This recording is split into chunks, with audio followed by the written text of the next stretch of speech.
सुत भगवान से समस्त लोगों ने कहा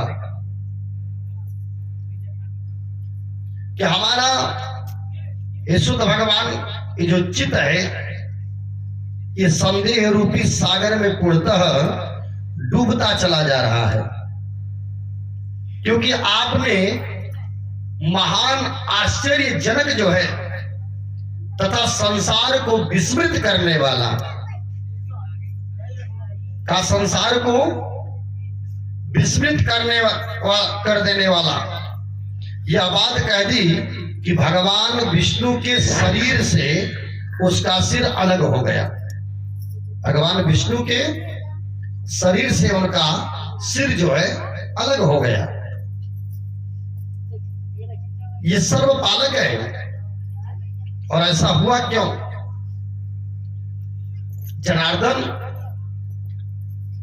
पुनः जो है हयग्रीव हो गए थे, ऐसा क्यों?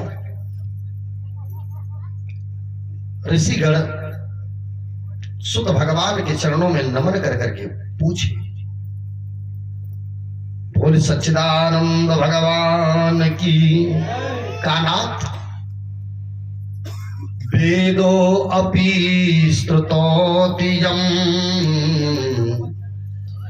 देवः देवा सर्वे जदाश्रयाम्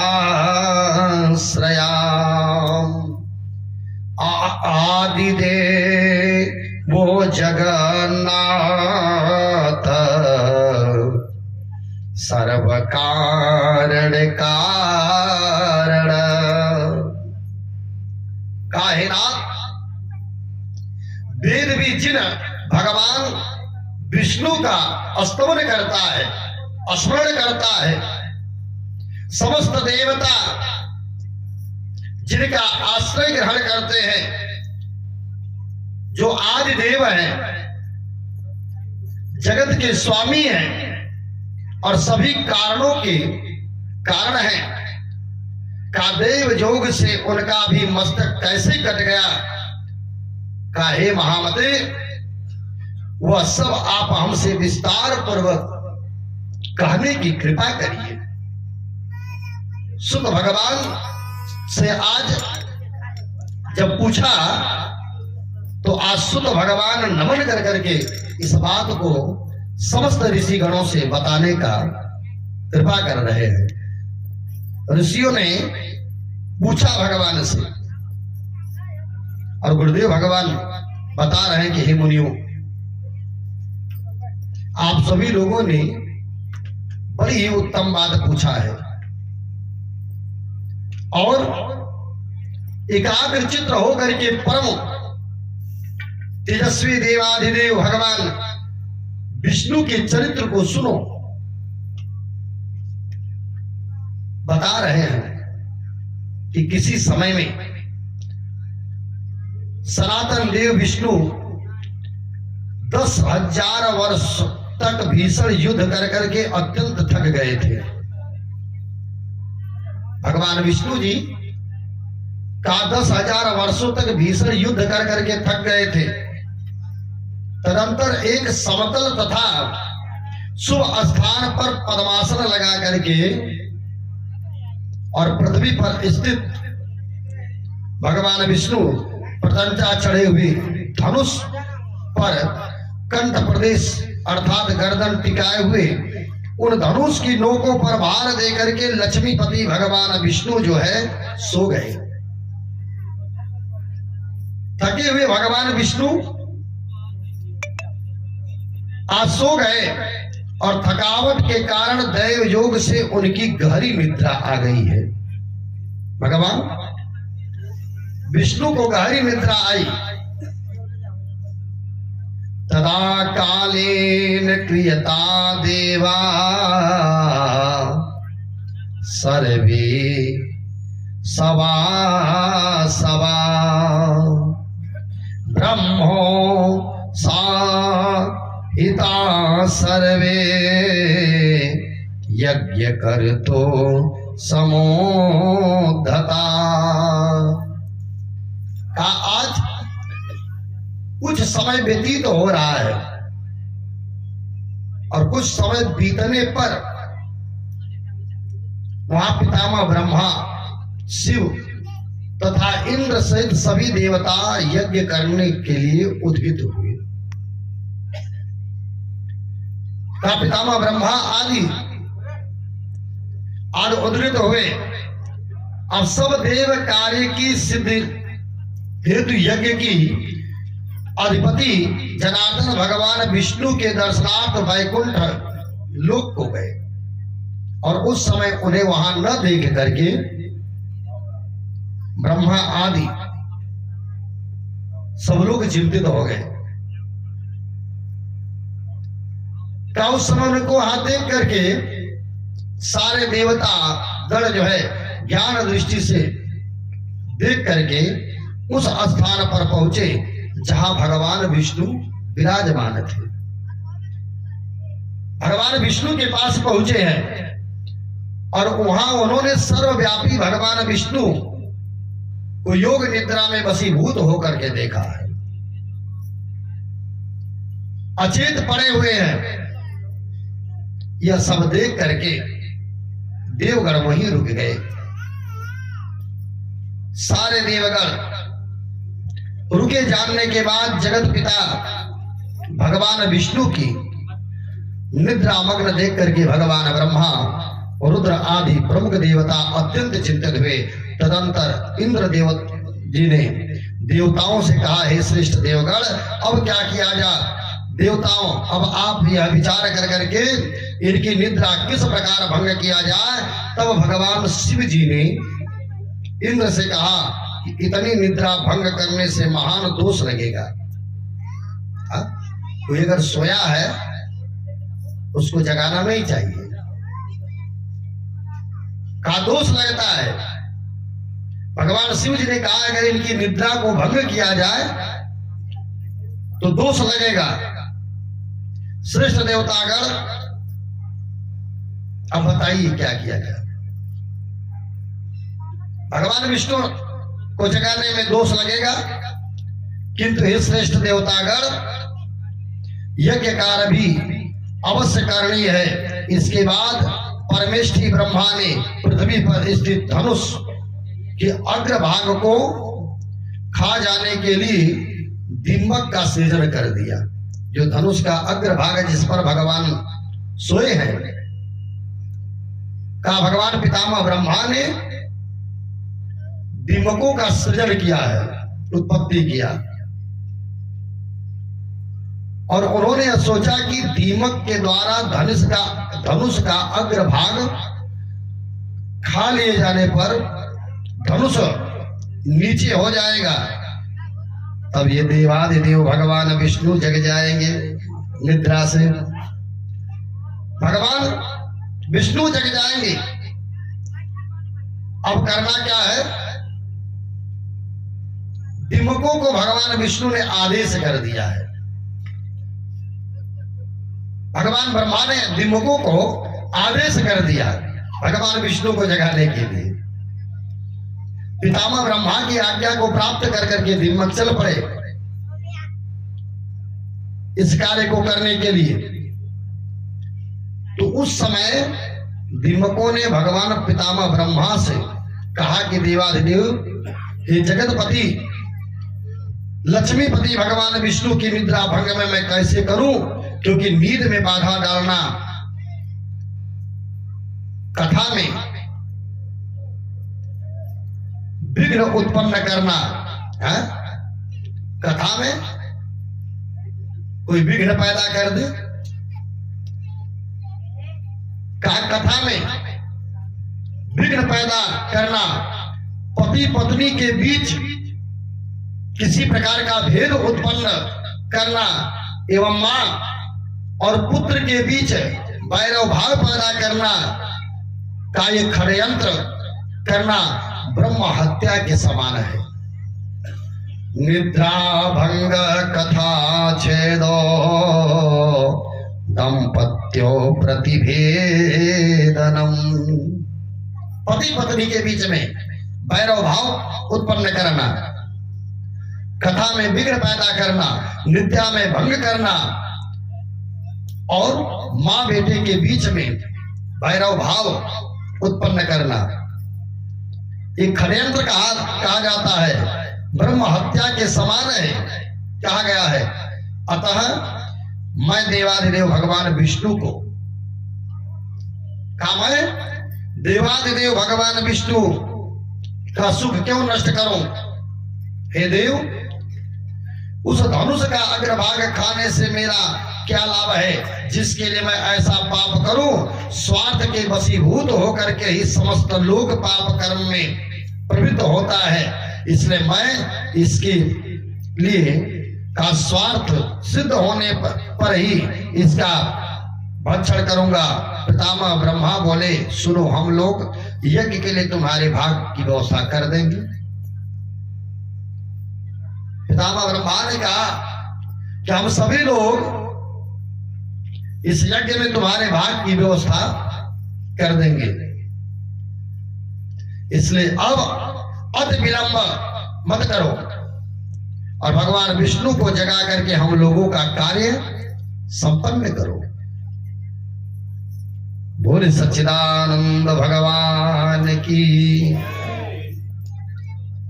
यहां तक कहा कि होम कर्माणि पस्वेच हविर्दानात् पतेस् का जो हव्य दान, जब देवताओं को आहुति दिया जाता है ना, स्वाहाकार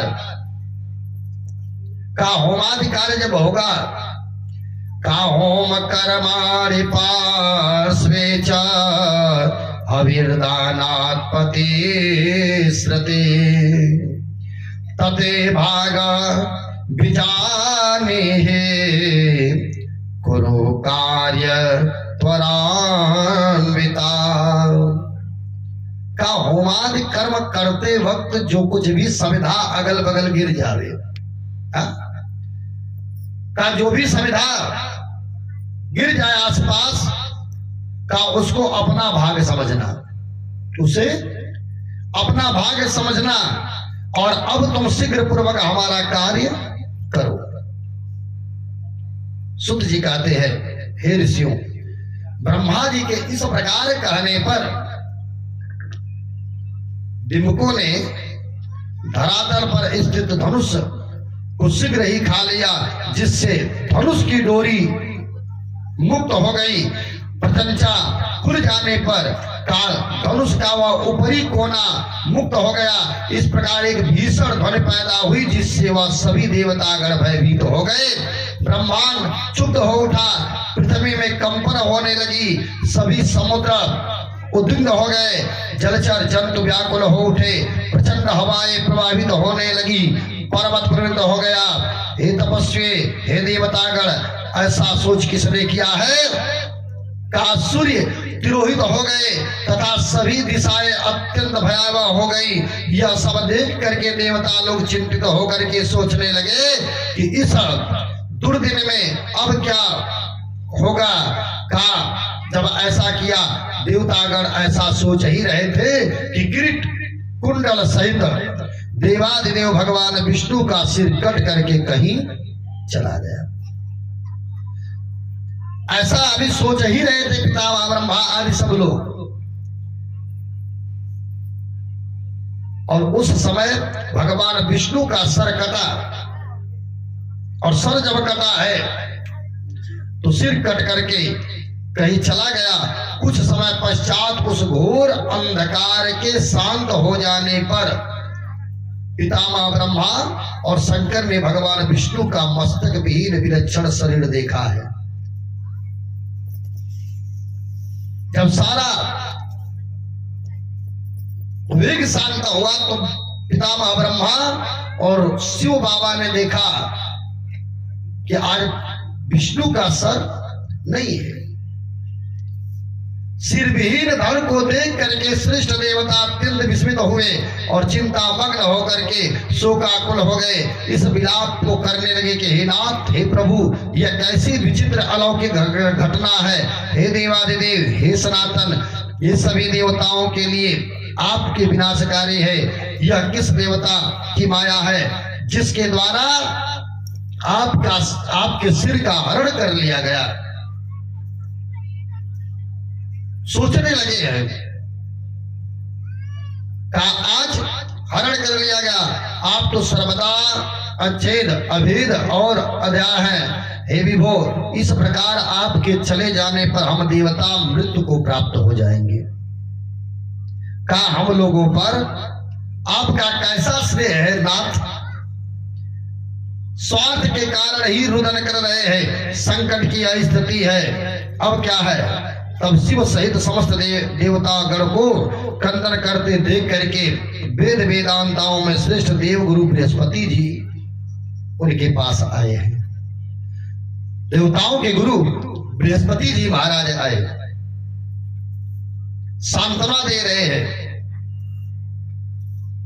बृहस्पति जी ने सबको सांत्वना दिया है, हे महाभाग, अब इस प्रकार कंदन करने से कोई लाभ नहीं है।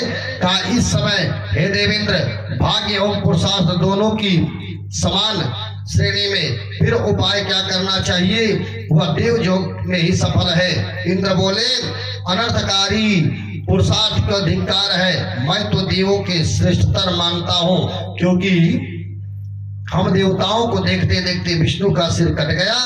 ब्रह्मा बोले, काल द्वारा जो भी शुभाशुभ कर्म फल निर्धारित है उसे अवश्य ही भोगना पड़ता है, भाग्य का अतिक्रमण कौन कर सकता है? का प्रत्येक प्राणी काल क्रम के अनुसार सुख और दुख भोगता है? प्रत्येक प्राणी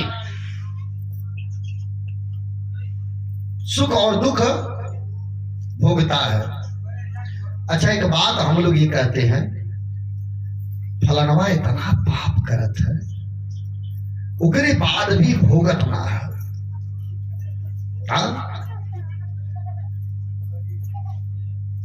लेकिन कहा गया है भैया, अवश्य में वो भोक्तव्य, गीता में लिखा है।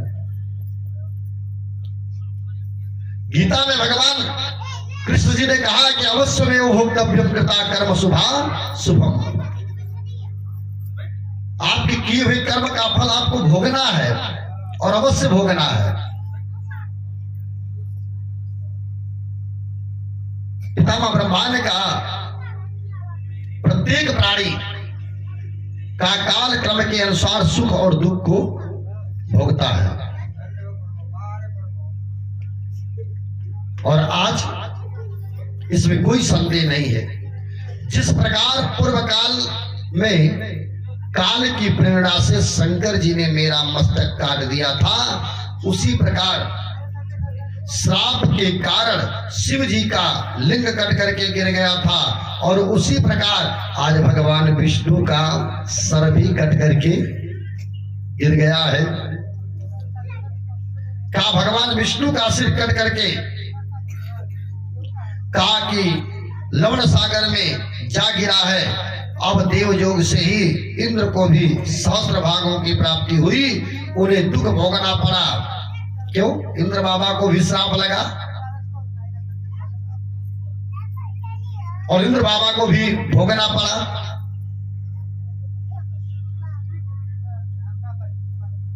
कहा स्वर्ग से च्युत हो गए, मान सरोवर में जाकर के कमल के में रहने लगे। जब पूरे शरीर में भग हुआ, दौड़ करके भाग गए और कमल में जाकर के छिप करके रहने लगे।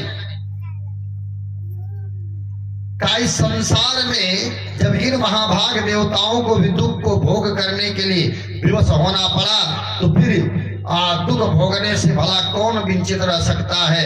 अतएव आप लोग शोक का परित्याग कर दे और उन महा माया विद्यारूप सनातनी विद्या ब्रह्म विद्या तथा जगत के धारण करने वाले देवी का ध्यान कीजिए, का जिनके द्वारा ये चराचर संपूर्ण त्रिलोक व्याप्त है, वह निर्गुणा परा प्रकृति हम लोगों के समस्त कार्य को सिद्ध कर देगी। बोले देवी मैया की।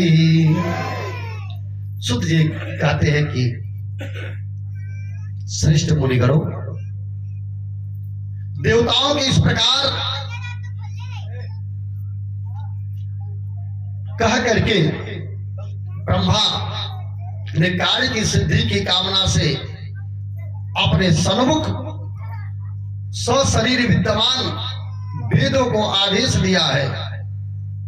ब्रह्मा जी बोले, आप लोग समस्त कार्यों की सिद्ध करने वाली परमम्बा महाविद्या सनातनी एवं निर्गुण अंगों वाली महामाया का स्तवन कीजिए। उनका यह वचन सुन करके समस्त सुंदर अंगों वाले वेद जगत की जो है आधार स्वरूपा तथा ज्ञान गम्य महामाया की स्तुति करने लगे। वेदों ने कहा, हे देवी, हे महामाये, नमो देवी महामाये, विश्वोत्पत्ति करे शिवे, निर्गुणे सर्वभूतेषु मात शंकर कामदे। मां की स्तुति करते हैं और बोल पड़ते हैं, हे देवी, हे महामाये, हे विश्व की उत्पत्ति करने वाली, चराचर को, इस जगत की उत्पत्ति करने वाली, हे शिव, हे शिवे, मैया को बोल पड़ते हैं, हे शिवे, हे निर्गुण, हे सर्वभूतेषु, हे सर्वकर्मार्थ प्रदायिनी माता, आपको हम सभी लोग नमस्कार करते हैं। आप सभी प्राणियों को आश्रय देने वाली हो, बुद्धि प्रदान करने वाली हो, क्षमा, शांति, श्रद्धा, मेधा, धृति का सब कुछ आप ही हो मैया, और सबको सुख देने वाली आप ही हो। ओमकार तुम ही हो, गायत्री हो, जया हो, विजया हो, धात्री हो, लज्जा हो, कीर्ति हो, स्वाहा हो, स्वधा हो, सभी कुछ आप ही हो। हे देवी, संपूर्ण संसार ऐसा कोई भी निर्गुण प्राणी नहीं है जो आपके रूप को नहीं जानता। बोले श्री दुर्गा महारानी की। हे जननी, क्या आप भगवान विष्णु के शिरोच्छेदन की घटना नहीं जानती? हे माता, आप इस देव समूह की भारी उपेक्षा को देख रही हो मां, शक्ति की परीक्षा करना चाहती है माता, अथवा क्या विष्णु के महान पाप समूह का फल है? किंतु आपके चरण कमलों का भजन करने में निर्गुण प्राणी तो पाप ही नहीं कर सकता। हे मां, प्राणी तो पाप ही हो ही नहीं सकता। हे माता, इसलिए हमारे इस दुख को दूर करिए। बोले सच्चिदानंद भगवान की। हे देवी, हे भगवती, देवताओं के देवाभिमान रूपी दोष को अपने मन में समझ करके आपने ही ऐसा किया है, अथवा देवजन दुष्कृत विष्णु में स्थापित किया है, अथवा विष्णु की संग्राम विजय करने का अहंकार हो गया था, जिसे अतिशय दूर करने के लिए आपने यह लीला रची है। मां से कहते कि क्या भगवान विष्णु को अहंकार हो गया था? कभी अपने आप में अहंकार नहीं करना चाहिए। हमारे जैसा विद्वान कोई नहीं है, ये हमारा अहंकार है। और भगवान कहते हैं, जहां मैं तहां तू। जहां व्यक्ति को अहंकार हो गया, मैं हो गया कि मेरे जैसा कथावाचक नहीं है, या हमारे जैसा विद्वान नहीं है, हमारे जैसा पंडित जी नहीं है, तो भगवान कहते हैं, अगर तुझको बेटा मैं हो गया ना, तो उस मैं की दवाई हमारे पास है। एक बात है, आपको निवेदन करें, मकान बना करके तैयार कर दो, बन करके तैयार हो गया, करना क्या है? कोई पूछेगा कि बनवौला है, अरे हमारे फलवान पापा बनोगे। हाँ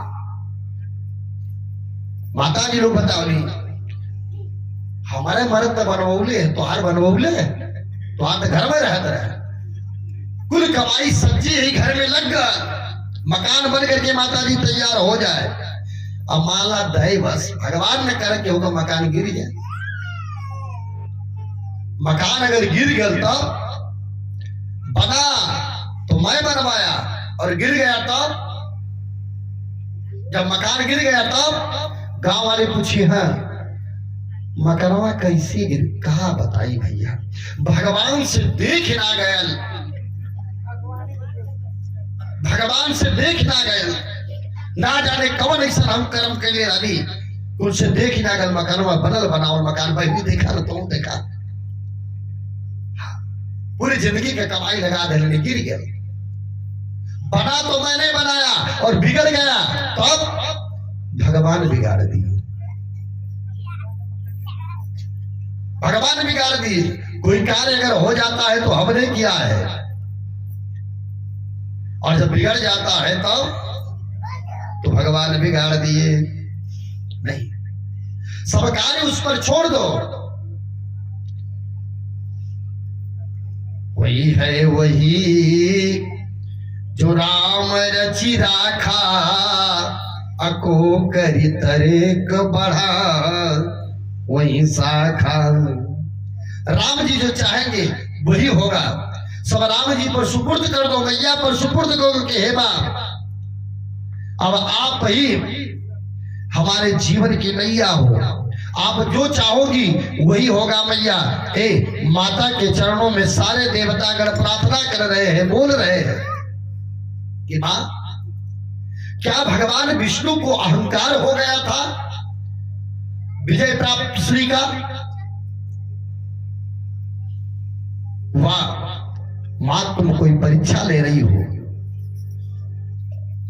जो उनका सिर कट करके अदृश्य हो गया है। हे मां हमारे दुख को अतिशीघ्र दूर करने के लिए आपने यह लीला रची है। हे मां आपके मनोभाव को समझने में पूर्णता असमर्थ हूं। हे भगवती युद्ध में पराभूत किए गए दैत्यों के किस मनोहर तीर्थ में घोर तपस्या कर करके आपसे वरदान प्राप्त कर लिया है जो विष्णु के सिर कटने का कारण बना है। हे भवानी अथवा भगवान विष्णु को सिर विहीन रूप से देखने के लिए आप इस समय कोई विनोद कर रही हो। हे आदि जगत के समस्त कार्यों को संपादित करने में प्रमुख भूमिका वाले अतिशय प्रभाव वाली हे मैया देवता आपको निरंतर नमस्कार करते हैं। एते सुरास्वा सततम नमन्ति सारे देवता आपको नमस्कार कर रहे हैं भैया।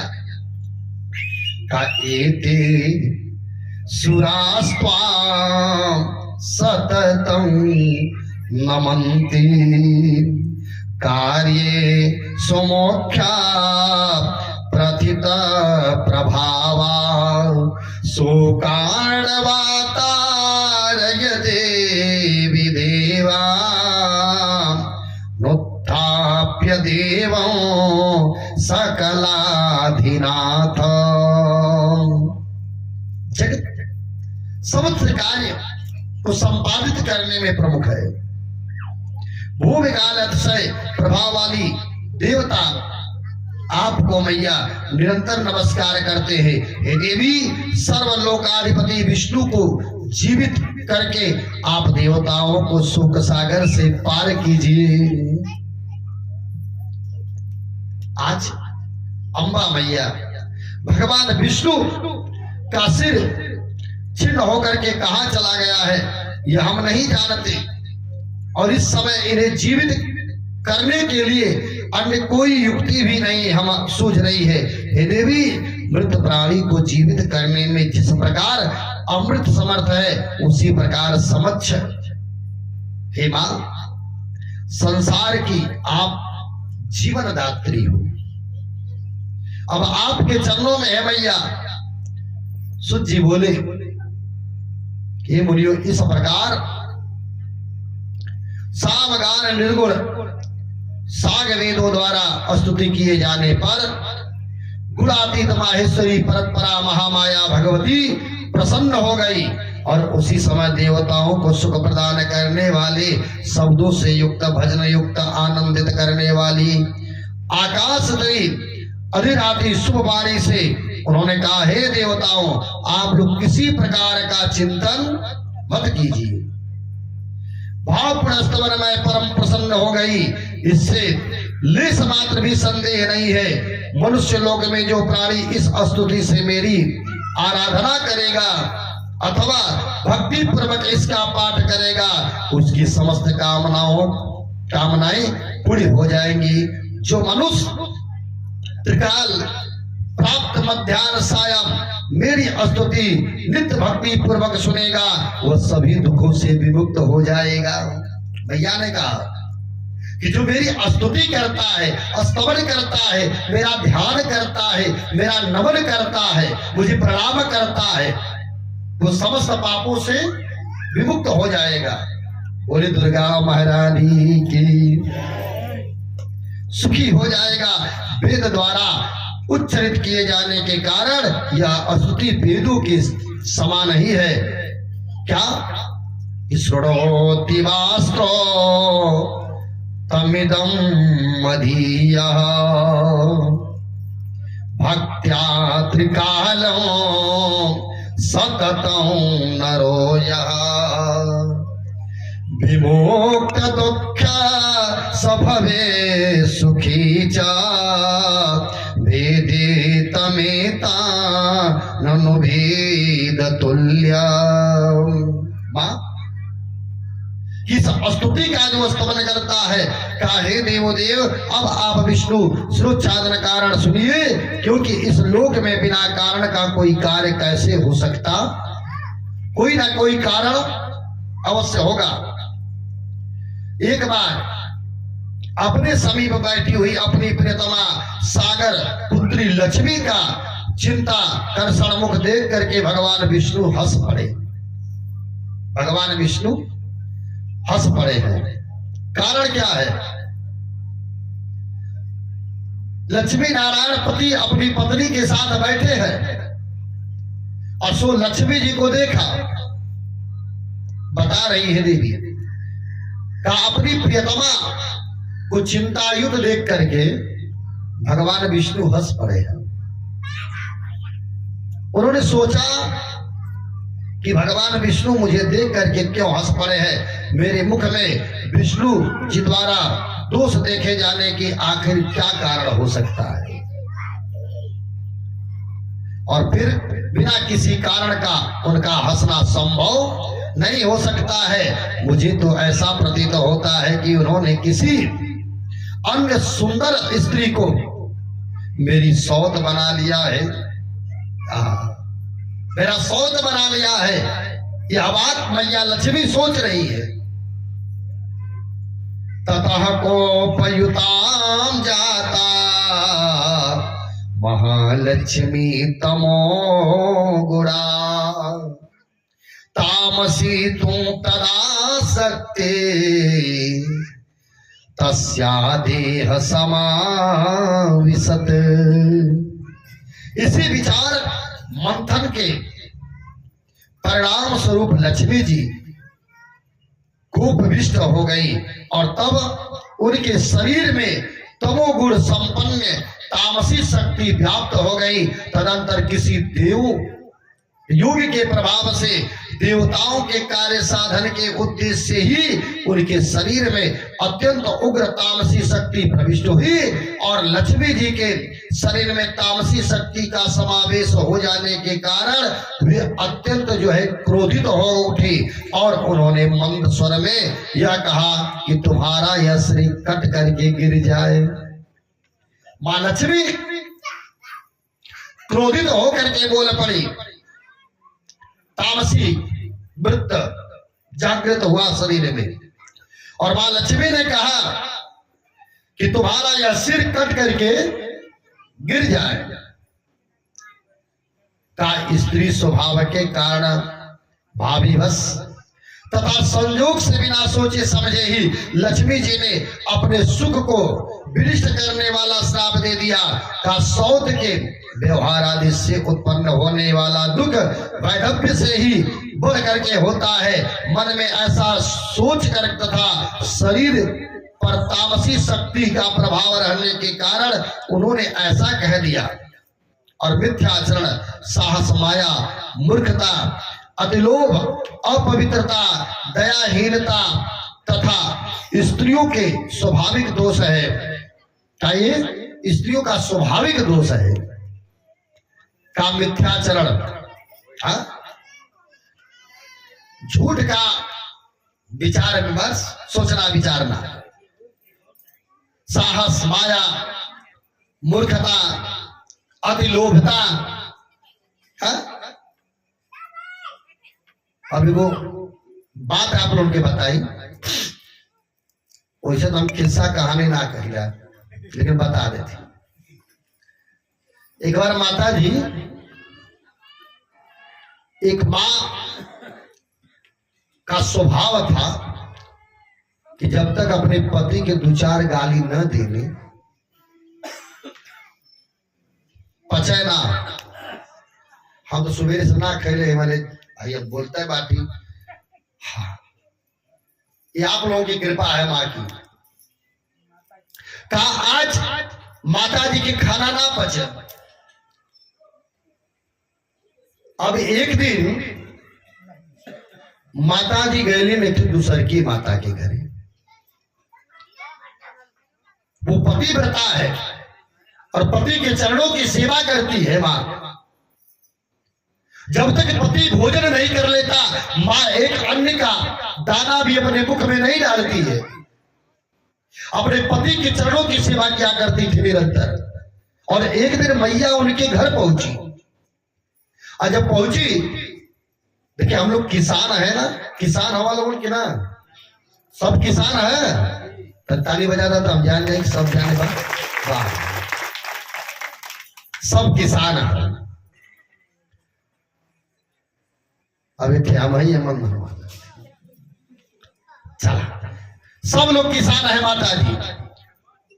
तो कितना जाने के घरे हर जुआठी वाठी रखल है, रखल है ना, भाई लोग हवा कि ना, दो चार जोड़ी हवा कि ना घरे सब ना।